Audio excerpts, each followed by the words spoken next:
melihat di dalam Alkitab secara jelas gereja itu apa. Dengar baik-baik ya.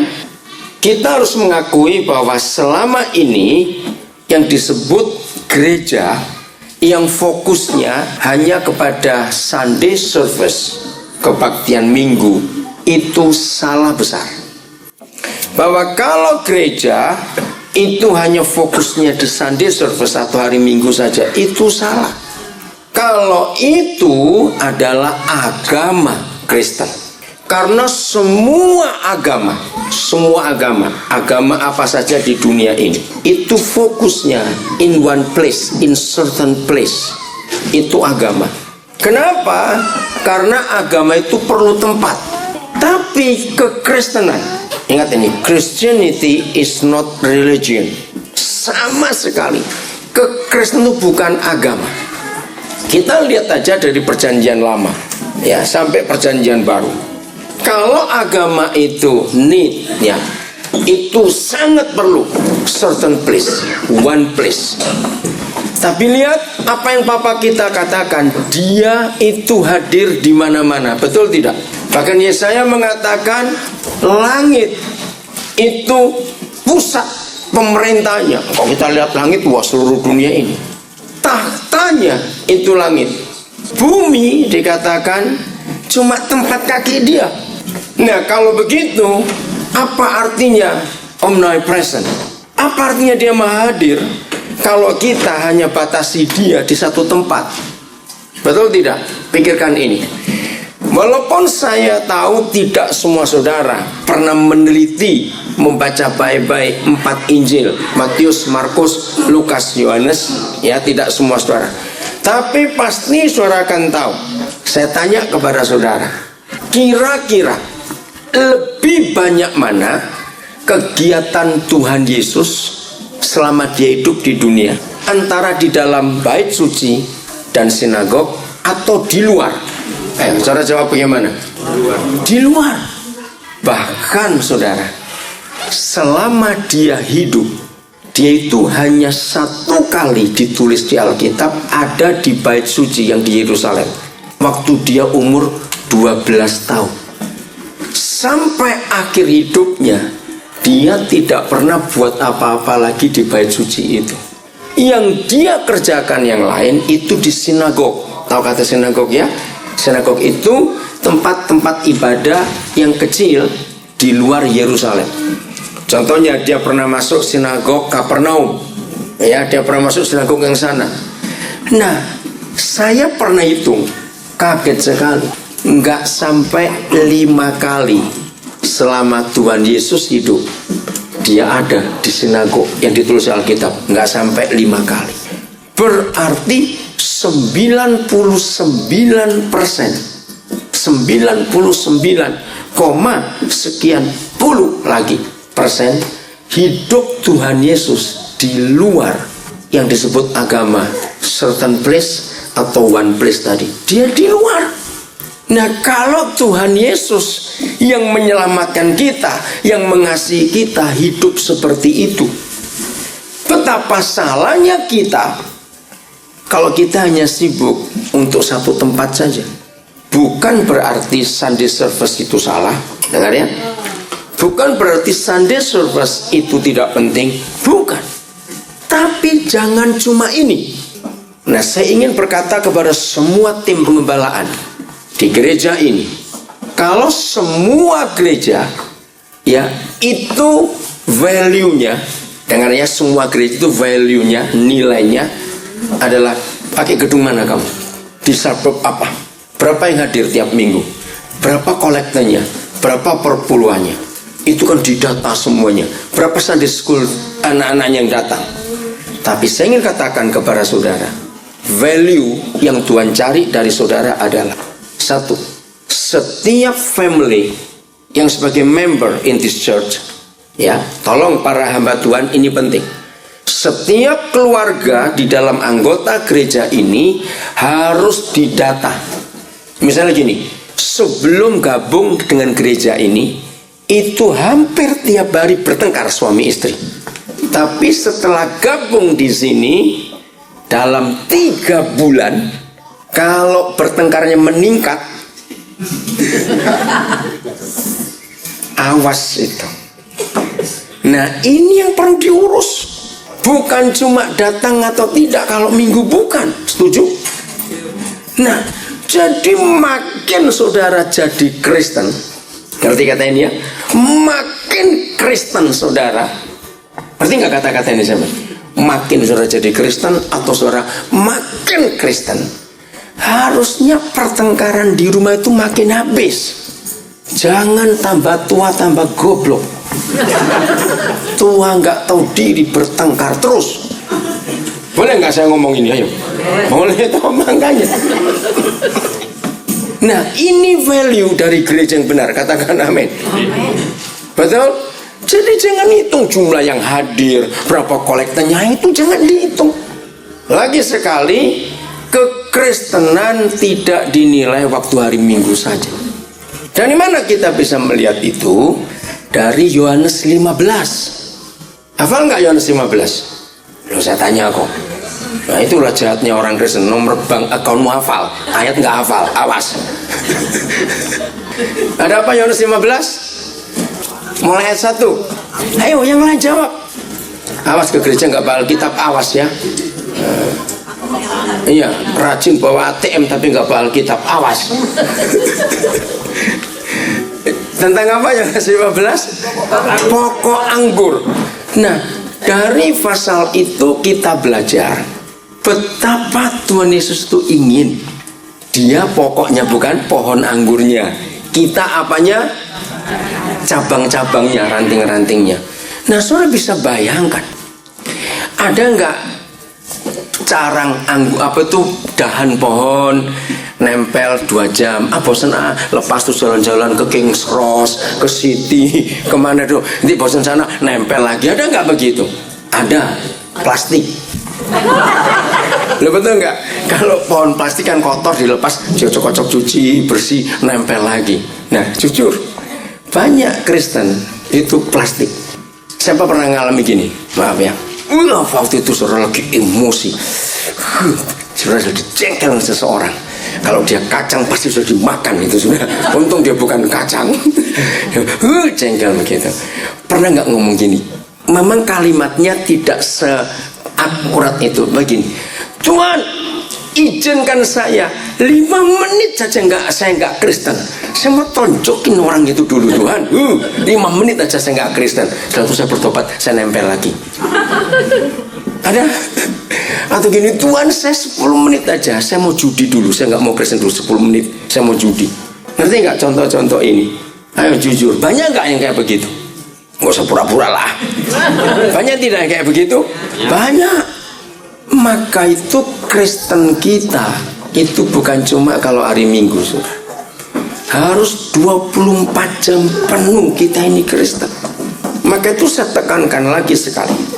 Ya, ini kan boleh disebut gereja baru begitu. Nah, perhatikan baik-baik. Bukan karena minum nggak diam aja dulu. Ini kan gereja baru, dengarkan. Saya mau ulangi lagi.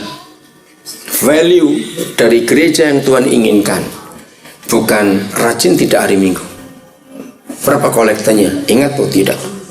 Tapi yang Tuhan mau hidup kita sehari-hari itu Kristen atau tidak. Saya ajak mikir gini ya. Kalau setuju, saya minta saudara berkata setuju. Percayakah saudara, tidak semua orang yang sedang makan itu lagi makan? Pelan-pelan. Percaya? Oke. Nah, percayakah saudara, orang yang lagi mandi itu belum tentu mandi. Termasuk yang lagi beol, belum tentu berak. Percaya itu. Orang yang sedang shopping, belum tentu dia shopping. Kira-kira ngerti nggak? Oke. Tadi yang jawab iya.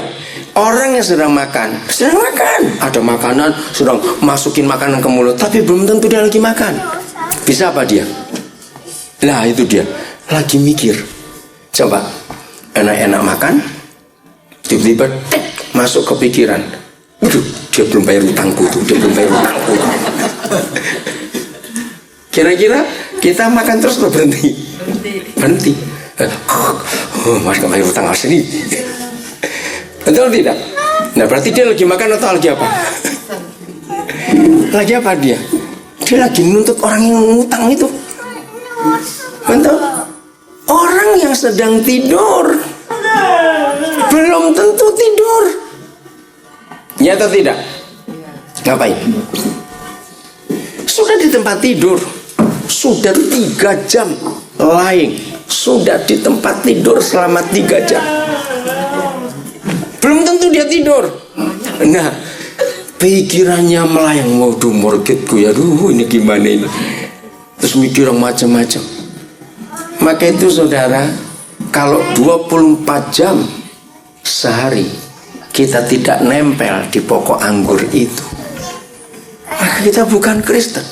Jadi tolong para pengembala di sini, tim pengembalaan, ingat, value dari gereja yang Tuhan inginkan adalah bagaimana kekristenan kita selama 24 jam sehari itu.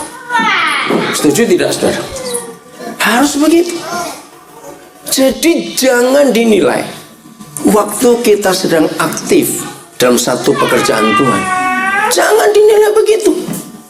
Nah, kalau agama, ya, semua agama di dunia value-nya adalah waktu mereka di tempat ibadah mereka, gimana sembahyang mereka di situ, betul? Agama apa saja. Nah, kalau Kristen tidak. Justru selama 24 jam itu bagaimana kita? Jadi jelas, orang yang makan belum tentu makan, orang yang tidur belum tentu tidur, orang yang berak juga. Maaf, ketika berapa menit kita bertakhta di situ, sit on the throne, itu kan bertakhta, bukan cuma nggak pakai mahkota saja di situ. Itu mikir apa? Ayo, berapa banyak orang lagi bertakhta di situ, pikirannya jahat, bisa tidak? Mikirnya macam-macam. Mungkin yang belum menikah mikir, kapan kawin ya, kapan kaya aku, kapan, bisa aja lagi duduk di situ. Maka itu saudara, seluruh aktivitas kita harus kita pikirkan. Siapa yang punya teman di Jakarta lalu punya toko di mall yang gede-gede, entah itu Taman Anggrek, Senayan City atau Plaza Senayan, semuanya, saudara lihat saja, di Jakarta itu mall itu ramenya luar biasa, sangat ramai. Tapi satu kali ada beberapa teman saya bilang, tapi sepi. Loh, bagaimana ramai kok sepi? Itu pengunjungnya banyak begitu. Saudara tahu nggak? Kira-kira hampir 40% orang Jakarta yang ke mall itu cuma ngadem. Loh, karena kan udah Jakarta panas, di mall AC gratis. Ya ampun, jadi cuma ngadem mereka itu. Di mall sini nggak belanja, cuma jalan saja. Kadang cuma ketemu orang, kadang cuma matching punya baju baru, pameran di mall, karena nggak bisa jalan di catwalk. Nah lihat itu, banyak orang shopping belum tentu belanja. Maka itu kita harus tahu Kristen kita ini 24 jam penuh atau tidak. Maaf ya, kok saudara kan yang sudah kenal saya pasti tahu saya ngomong yang belak-belakan, sambil ngupil pun kok harus Kristen. Amin kan, cepat. Loh amin kan kok diam saja. Betul? Jangan sampai lagi ngupil Tuhan nggak sopan, masuk ngupil itu Kristen nih. 24 jam penuh kita harus tetap Kristen. Setuju? Nah, ini value yang Tuhan cari, bukan cuma Sunday service. Ingat, maaf jangan tersinggung, saya cuma ngomong ini ya, kalau ada ya bertobat gitu saja. Siapa yang hobinya tiap kali belanja ke supermarket itu nggak pergi dari kasir dulu, ngitung dulu. Nggak dosa sih, nggak dosa. Cuma dosanya itu begini, ketika dihitung, wih kasirnya kurang, pura-pura nggak tahu. Tapi kalau kelebihan uang balik, nah itu diawas. Loh kok kenapa? Ngerti? Jadi Kristen kita itu dinilai di semua aspek dari kehidupan kita. Katakan amin. Saudara, saya mau katakan tegas. Mungkin saudara akan gak enak dengerin. Dengarkan ini, saudara. Banyak kali kebaktian minggu itu cuma jadi sandiwara. Kemunafikan kita banyak, jawab iya atau tidak kira-kira? Karena kita nggak pernah ditekankan hidup sehari-hari. Hubungan kita suami istri bagaimana di rumah? Mungkin jawab, oh percayalah, keluarga kami itu aman. Coba nginep seminggu aja, kami tuh tenang di rumah. Setelah saya nginep, tenang betul. Ternyata ini perang dingin. Maka itu nggak pernah ribut. Ngomongnya pendek-pendek. Mungkin di sana nggak tahu. Iya. Ya aman dong kalau cuma ngomong pendek-pendek begitu. Ini sih bukan keluarga yang harmonis ini. Terpaksa itu namanya. Mungkin mortgage-nya pakai nama berdua jadi nggak bisa pergi. Ngerti contoh-contoh ini, saudara? Maka itu kita harus jujur. Kristen kita bagaimana?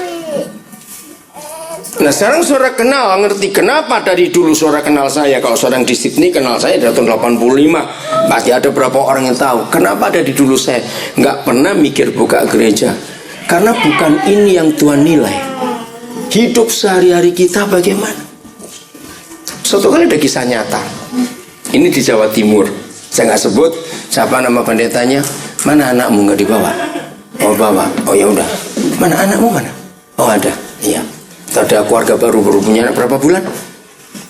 1 bulan. Oke. Nah itu juga. Tolong keluarga-keluarga dalam gereja ini perhatikan. Lebih-lebih baru punya anak pertama. Karena mereka masih belum tahu bagaimana. Nah, yang lain jadi berkat. Ingat mama-mama yang baru punya anak pertama, jangan lupa loh, bapaknya anak itu juga ada. Loh, kok belum nyambung? Karena banyak mama begitu punya anak pertama dia lupa bahwa bapaknya itu masih ada. Ngerti maksudnya? Nah, jadi istri tidak boleh hanya sibuk ngurus anaknya, bapaknya harus diingat ada di situ juga. Dan banyak suami merasa cemburu. Ini kenyataan, karena saya banyak konseling keluarga. Saya pertama bingung, masa kamu cemburu sama anakmu? Bagaimana itu ceritanya? Nah ternyata kalau istri nggak seimbang ya antara anak dengan suami, itu bisa jadi masalah. Ingat saudara, dalam dunia ini semua orang pasti percaya laki-laki itu lebih manja dari perempuan. Jawab ya atau tidak? Ya. Wih kencengnya. Ya itu kaget sampai. Nah jadi suami juga tetap orang yang perlu diperhatikan. Nah jadi tolong ini. Jadi untuk gereja segi apa saja harus diurus supaya Kristen kita betul-betul 24 jam kita awasi semua kita ya. Terus bukan berarti harus pasang kamera di rumah masing-masing, tidak. Terus di rumah gembala dilihat monitornya, enggak begitu maksudnya. Jadi dalam hidup sehari-hari soal pengaturan uang ya, berapa banyak rumah tangga ribut suami istri gara-gara pengaturan uang? Ada banyak. Oke, nanti kita lihat ayat-ayatnya. Saya kembali contoh salah satu kota Jawa Timur. Itu hari Senin, ada seorang pendeta lagi antri belanja supermarket. Nah rupanya pendeta ini tergesa-gesa, dia mau cepat pergi. Dia milih kasir yang agak sepi. Jadi ada 2 orang, dia orang ketiga.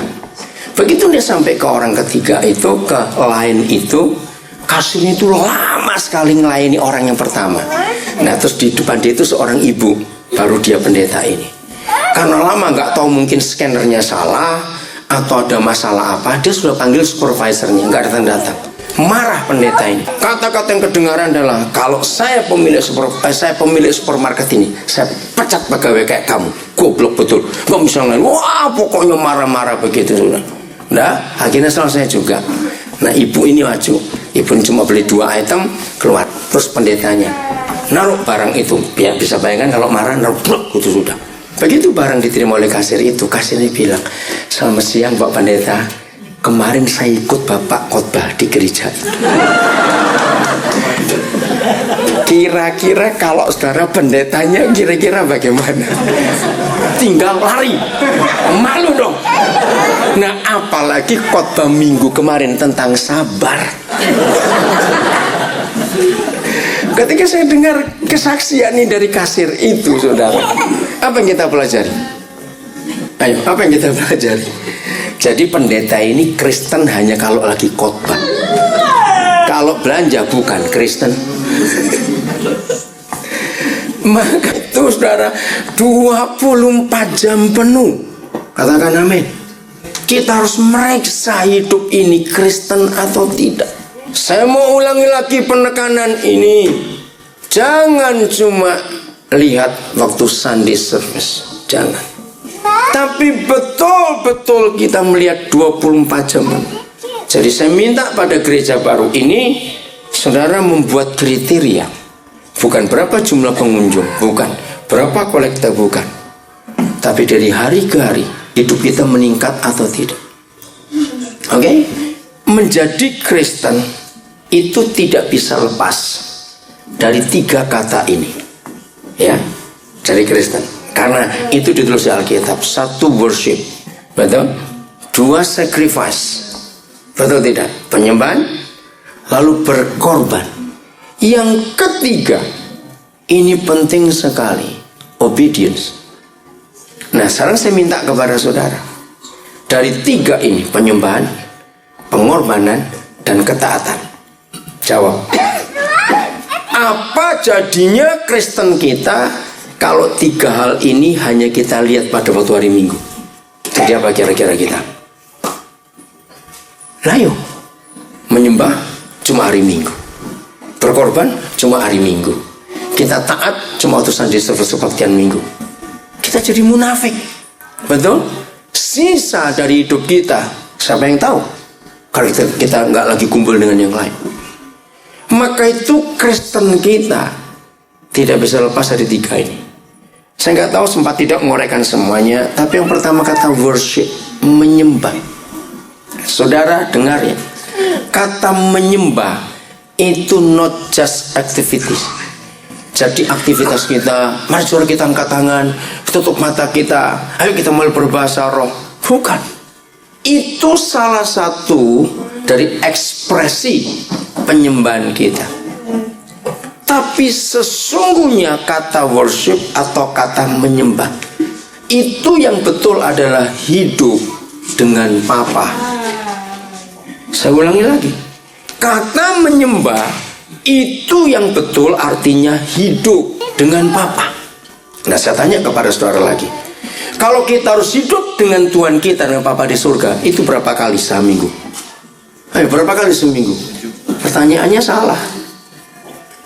Tiap saat, bukan cuma tiap hari.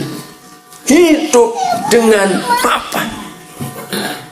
Ingat ini baik-baik, supaya kita mengerti apa yang Tuhan mau katakan. Kita lihat dulu satu ayat ini.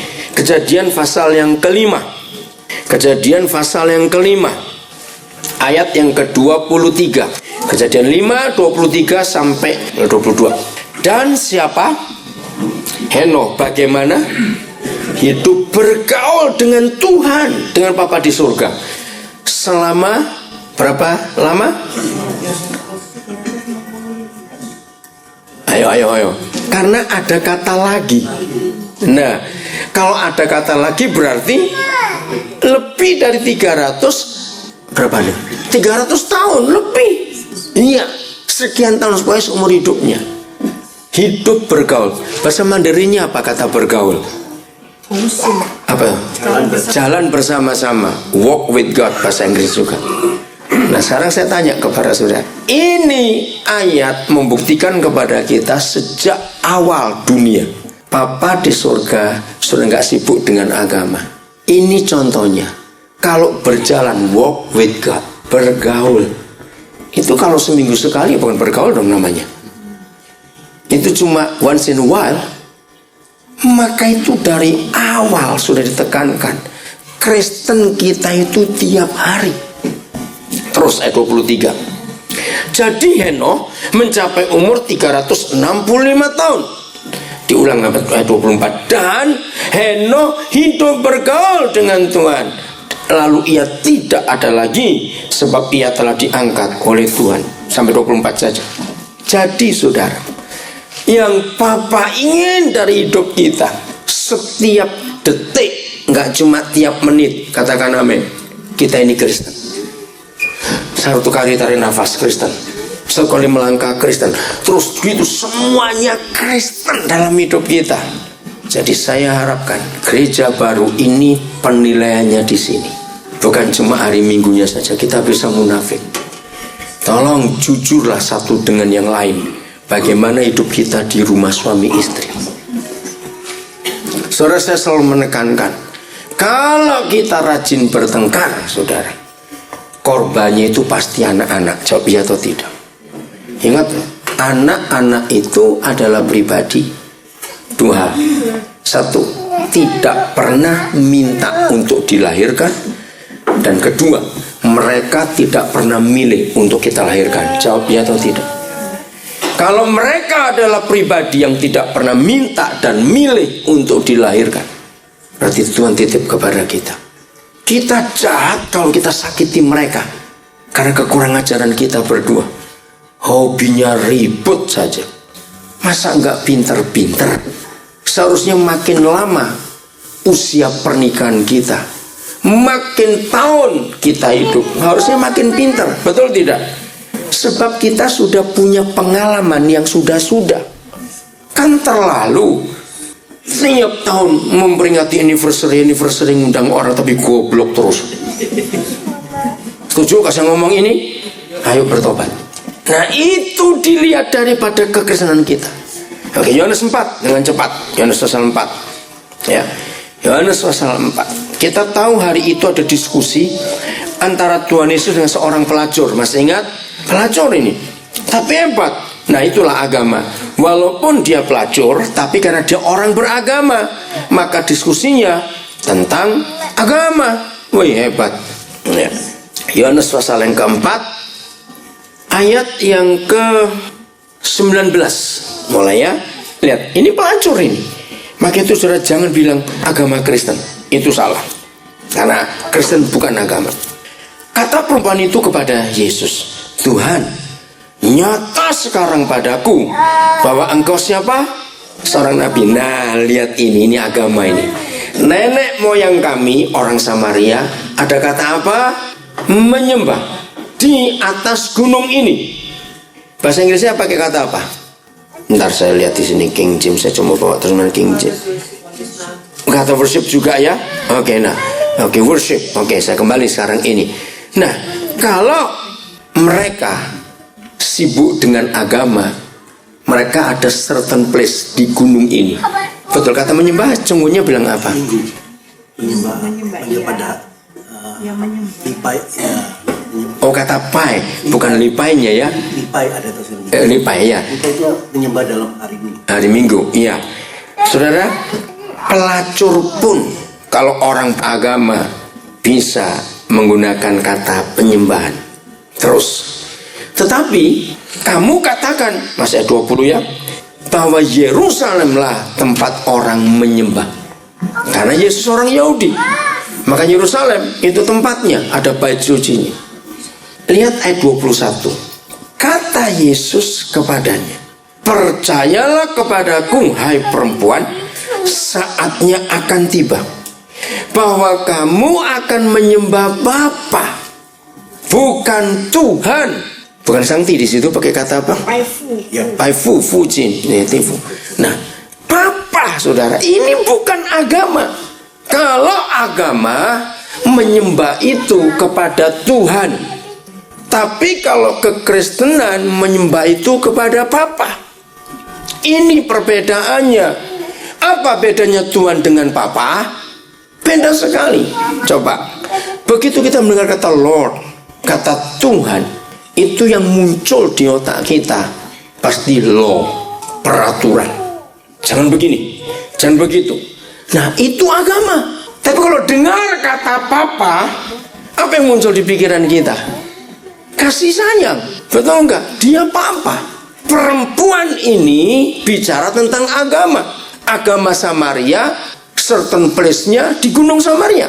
Tapi agama Yahudi tempatnya di Yerusalem. Tapi Yesus berkata, tapi aku tidak begitu. Barang siapa akan menyembah Bapa, dikatakan di sini 21 ya, percayalah kepada aku, perempuan, saatnya akan tiba bahwa kamu akan menyembah Bapa bukan di gunung ini dan bukan juga di gunung itu, Yerusalem. Kamu menyembah apa yang tidak kamu kenal. Nah, ini dia. Saudara, semua orang beragama itu nggak pernah kenal Tuhannya. Kenapa? Sebab konsep semua agama di dunia, konsepnya yang disembah itu yang jahat. Maka itu semua agama di dunia yang disembah itu pasti yang patung yang nakut-nakutin itu semua. Kenapa? Karena logika. Yang baik itu sudah baik, nggak usah dibaik-baikin, tetap baik. Tapi yang jahat ini yang bahaya. Kalau kita nggak nyembah, nggak ngasih sesuatu, kita diketok nanti itu. Nah, itu konsep agama.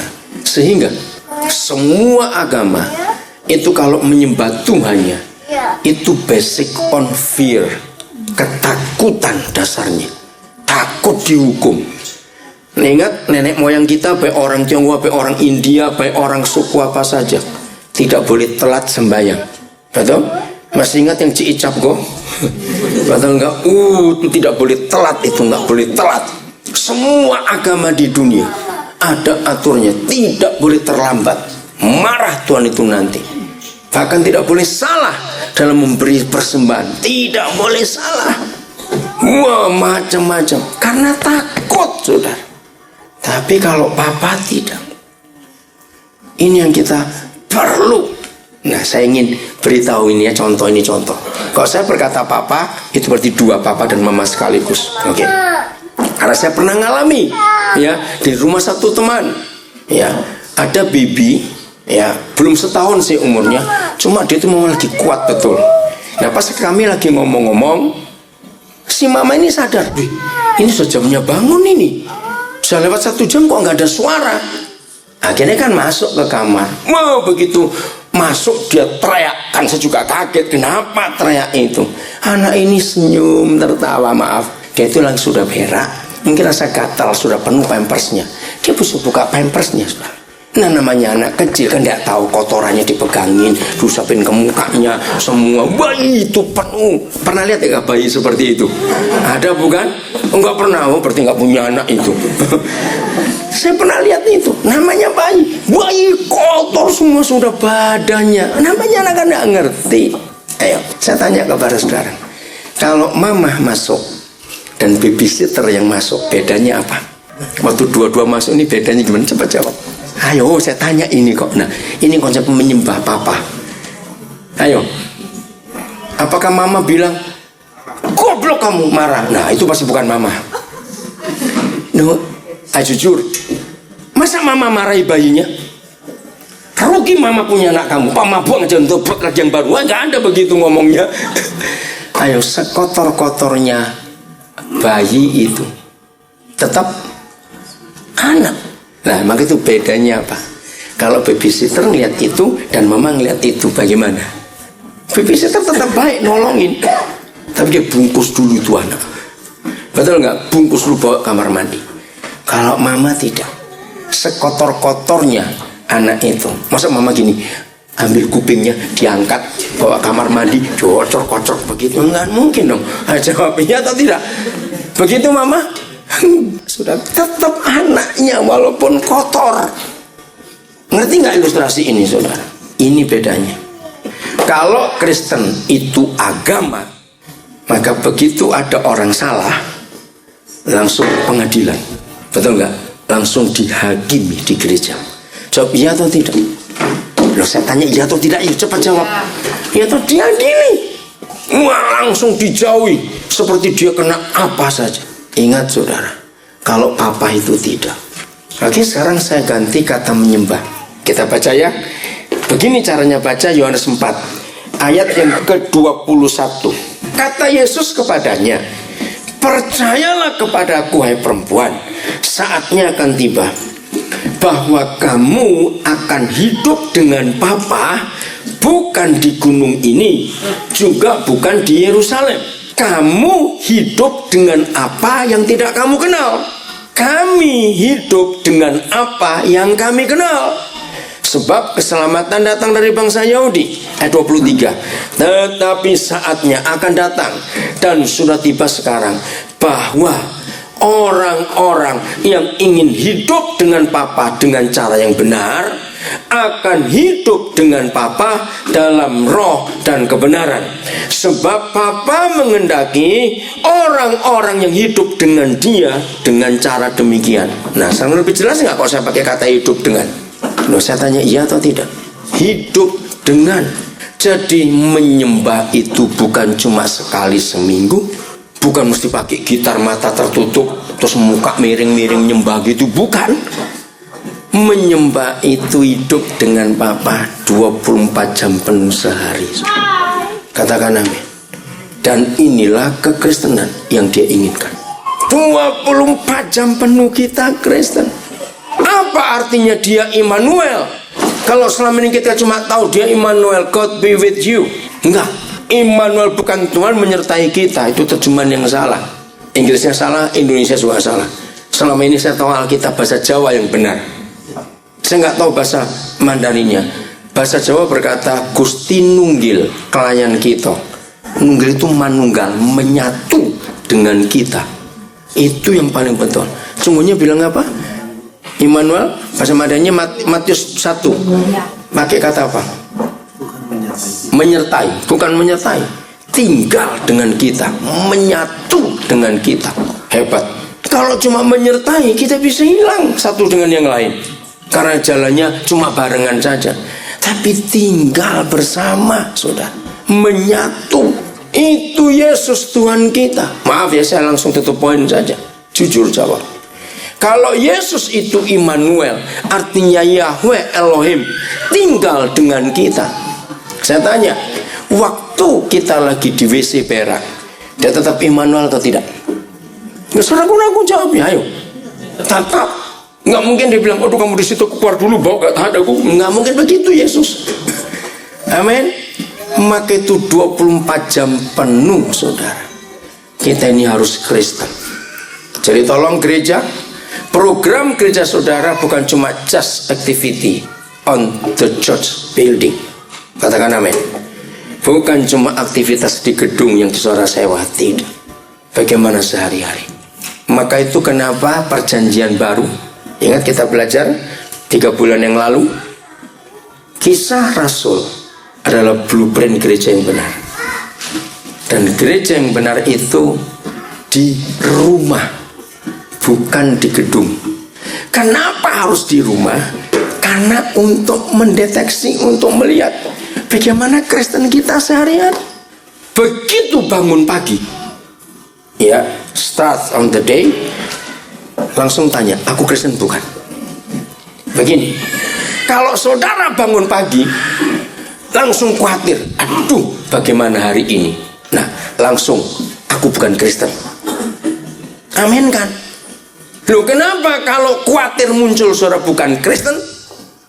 Jadi jangan cuma ngurus siapa suka berjudi, siapa suka berzina. Tolong ya para gembala, nilai setelah itu adalah ini yang paling penting, basicnya. Semua anggota gereja ini harus bebas total dari kekhawatiran. Oh, enggak amin sih? Loh, selama saudara masih bisa khawatir, engkau belum Kristen. Saudara tidak berzina, saudara tidak membunuh, saudara tidak mencuri, tapi engkau khawatir, tetap masuk neraka. Loh, kok enggak amin? Serius? Tidak berzina, tidak membunuh, tidak mencuri, tapi khawatir, itu masuk neraka. Loh, percaya tidak? Melihat wajahnya macam marah ini.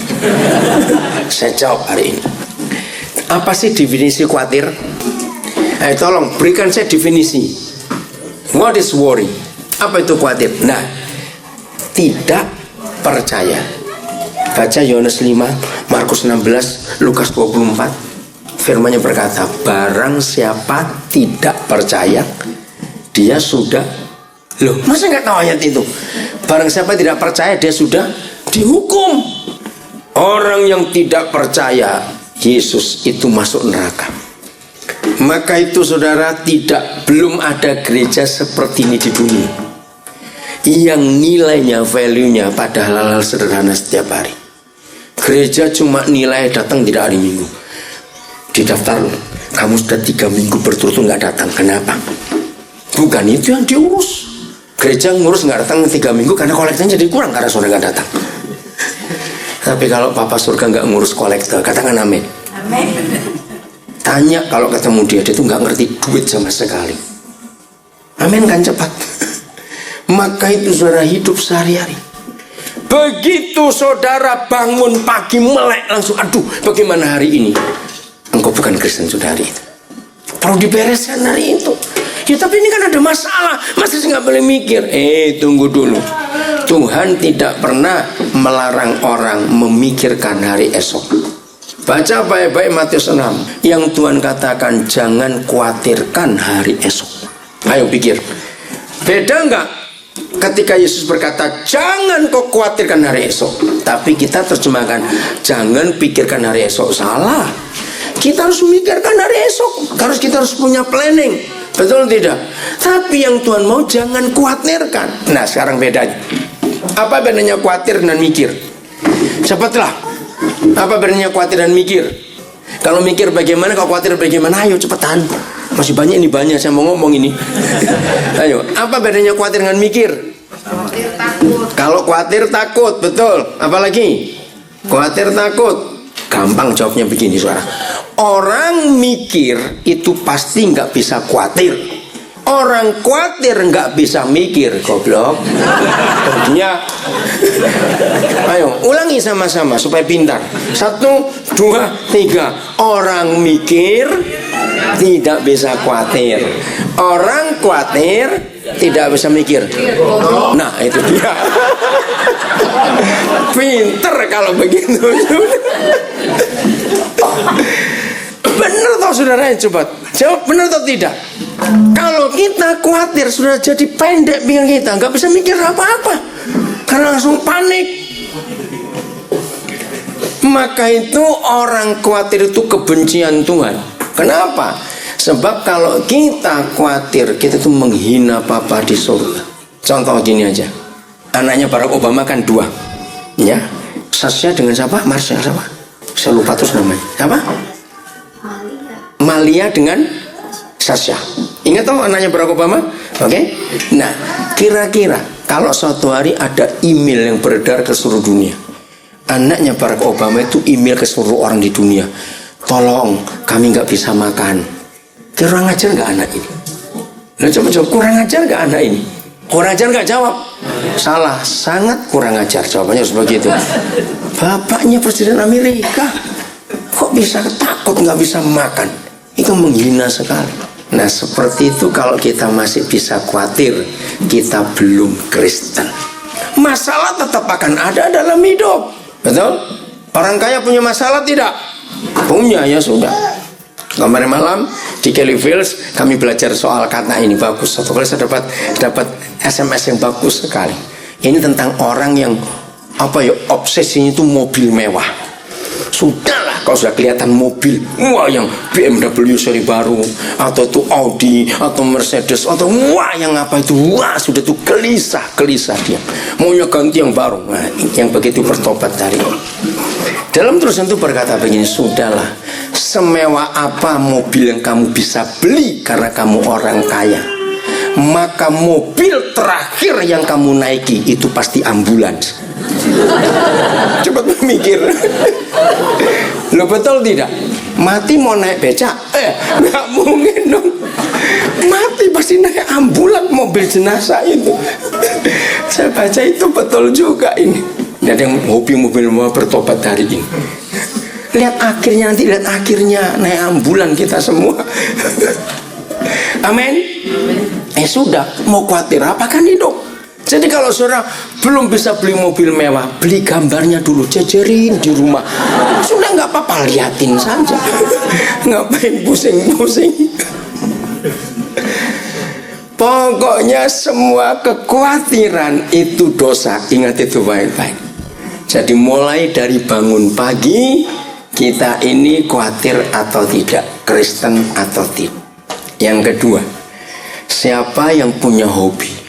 Karena saya tuh sering nginep di rumah orang, jadi banyak keluarga yang kami kenal. Nah, ada beberapa keluarga tertentu hobinya bangun pagi itu pasti ribut cari masalah.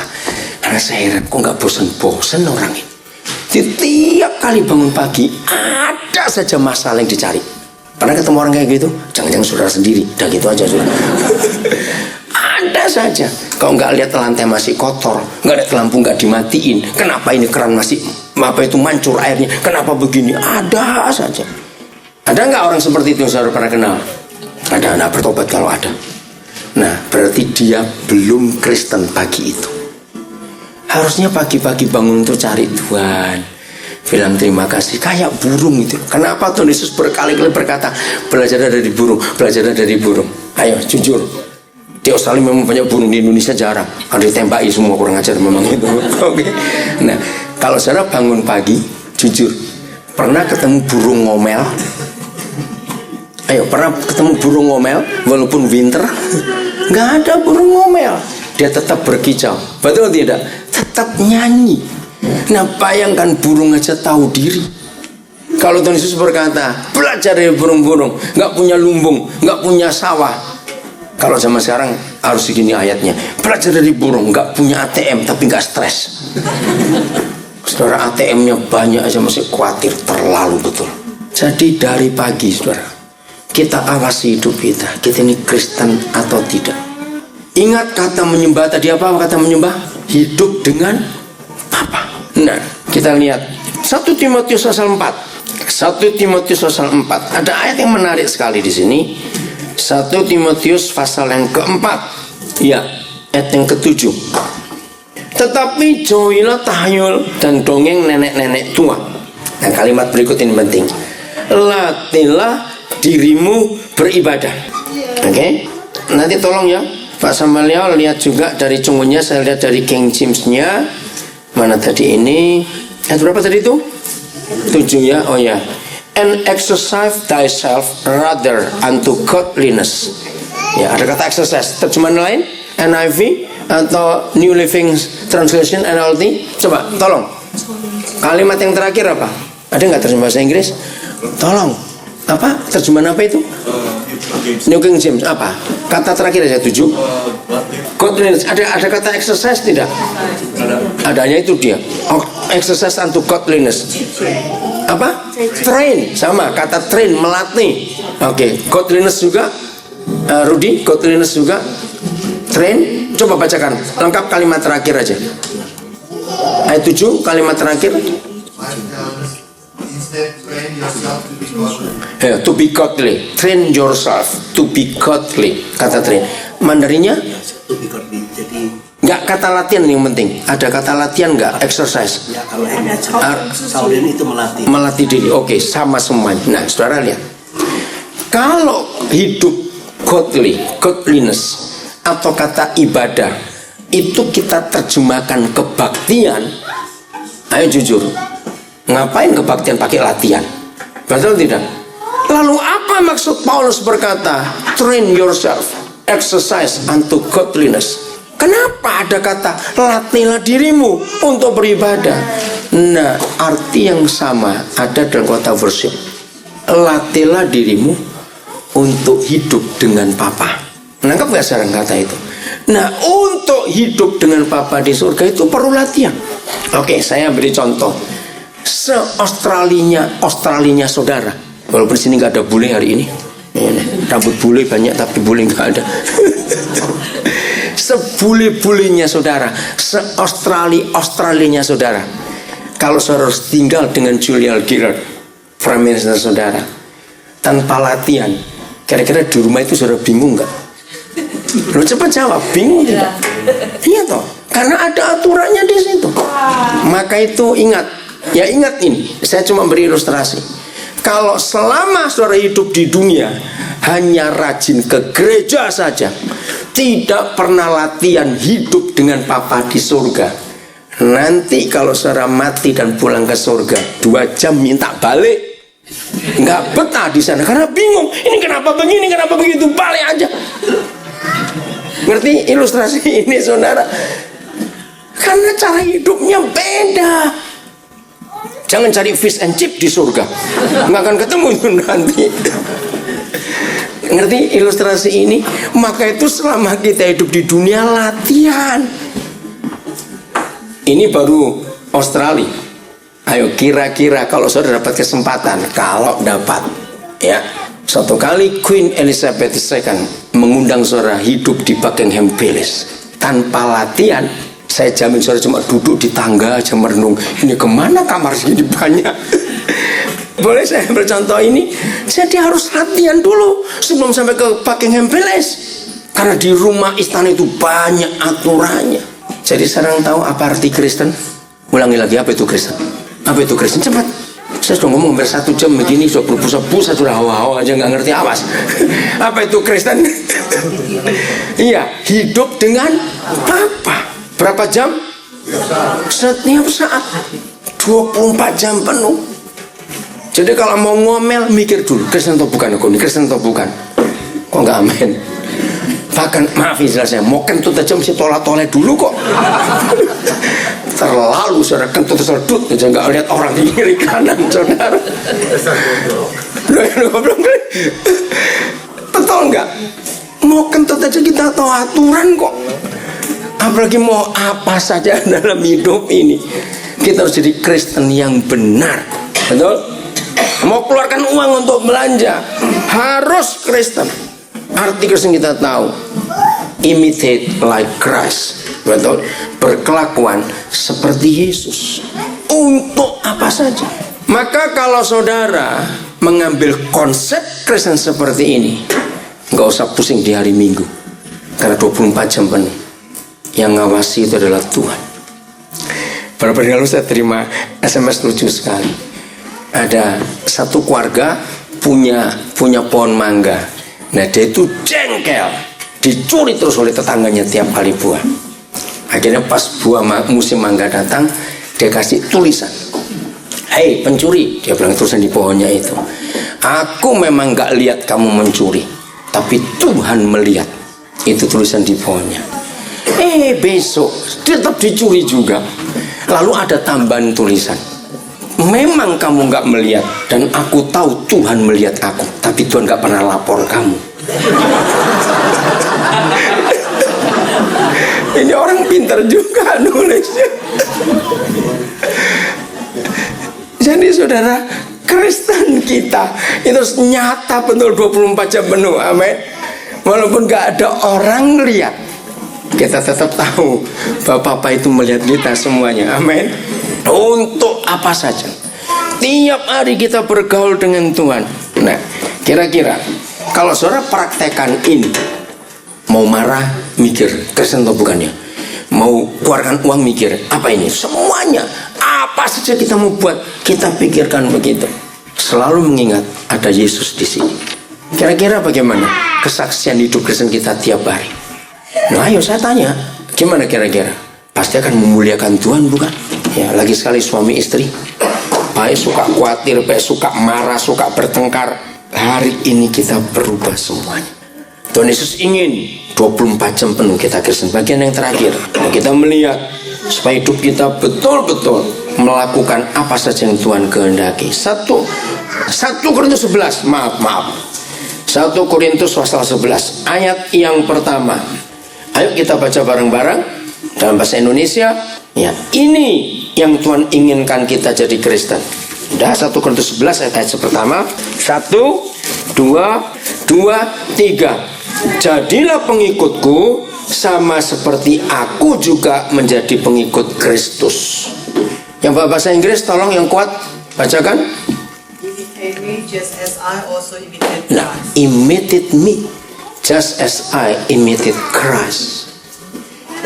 Jadi dalam situasi dan kondisi apa saja, mari kita jadi Kristen. Imitate Christ. Ikuti. Saudara lihat, semua anak itu ngikuti siapa? Imitate siapanya? Papa mamanya. Betul, ikuti semua. Cara ngomong, cara jalan, cara apa saja, bahkan cara anak marah pun pasti ngikuti papa mamanya. Iya atau tidak? Nah, makanya itu kalau saudara sering kali ribut, anak ini kayak siapa ya? Kayak kamu, kayak siapa lagi? Pasti anak-anak itu kayak kita akan ngikuti. Maka itu dalam hidup ini saudara kita jadi contoh betul-betul. Untuk apa saja kita tetap harus Kristen.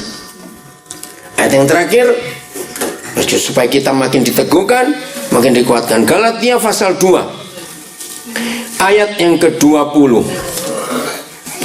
Saya tidak pernah menemukan ayat lebih hebat daripada ayat ini tentang identitas Kristen kita. Saya ulangi, selama saya baca Alkitab, saya belum pernah melihat ada ayat lain sehebat ayat ini, Galatia 2:20, tentang kekristenan itu. Saya akan baca. Namun aku hidup, tetapi bukan lagi aku sendiri yang hidup, melainkan siapa? Kristus yang hidup di dalam aku. Pelan-pelan saya ulangi. Aku hidup, tetapi bukan lagi aku sendiri yang hidup, melainkan Kristus yang hidup di dalam aku. Dan hidupku yang kuhidupi sekarang di dalam daging flesh fisik ini adalah hidup oleh apa, saudara? Iman. Nah, ini dia. Bukan hidup karena duit, bukan karena pekerjaan, tapi hidup oleh iman dalam Anak Tuhan yang telah mengasihi aku dan menyerahkan dirinya untuk aku. Saya tidak punya waktu lebih banyak untuk menguraikan, tapi saya harap saudara mengerti. Jadi Kristen itu adalah ayat ini. Aku hidup, tapi bukan aku lagi. Siapa yang hidup? Kristus. Hidupku yang sekarang dalam daging itu hidup karena iman di dalam Anak Tuhan itu yang telah menyerahkan dirinya untuk aku. Luar biasa, saudara. 38 tahun lebih berapa minggu ini saya itu menjadi hamba Tuhan. Selama 38 tahun sekian minggu ini saya betul-betul melihat ayat ini luar biasa. Saya hanya hidup karena iman di dalam Dia, bukan karena apa-apa. Maka itu saudara, istri saya bisa jadi saksi, saudara boleh tanya dia. Saya itu sampai heran dengan diri saya sendiri. Maaf ya, saya cuma ceritain. Saya itu sudah nggak punya rasa khawatir untuk apa saja. Sudah nggak rasa khawatir. Sampai saya itu berusaha, khawatir itu apa sih? Sudah lupa saya, ini bukan sombong, tapi itu fakta. Karena selama 38 tahun ini saya melihat kesetiaan Papa di surga itu luar biasa. Dia itu bisa dipercaya, enggak ada firman-Nya yang batal, tidak ada. Luar biasa. Maka itu ayo Kristen kita dinilai dari hal ini. Sampai-sampai saya juga jarang ribut. Karena apa? Untuk apa diributin? Ya sudah. Maka itu dalam hidup ini, belajarlah untuk kita betul-betul tenang di hadapan Dia, supaya Yesus itu dikenal oleh banyak orang. Mau jadi Kristen yang benar mulai hari ini?